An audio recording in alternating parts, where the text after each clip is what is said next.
Shout out mga Chris Buddies! Nandito na naman ako at dahil nandito ako may naispatan na naman akong mga jobless netizen. Kaway kaway, kaway kaway.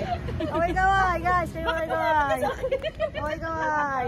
Kakaway ka lang kung gagano ka lang. Kaway na nga. O yan. Ito pinakamaganda namin o. Kaway! Ayaw rin na nag-vlog? O nag-vlog ako. I-interview natin tong... Ito, first day po nila ng pagka-jobless. Ano pong nararamdaman nyo ngayon? Ito, masaya kahit malungkot. Magkakapera pa rin.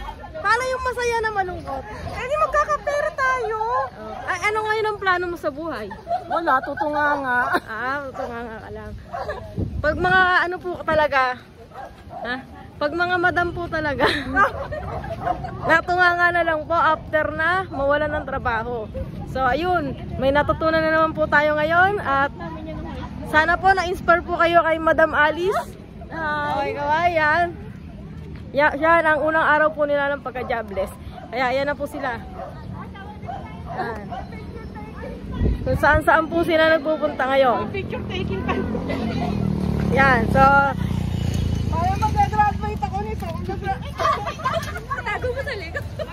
yan po yung mga, yan po mga ginagawa ngayon ng mga jobless netizen.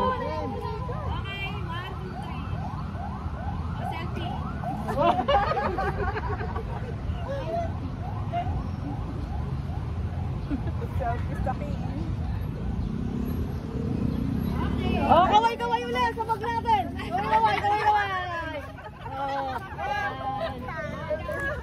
Jobless pero happy pa rin. Goodbye.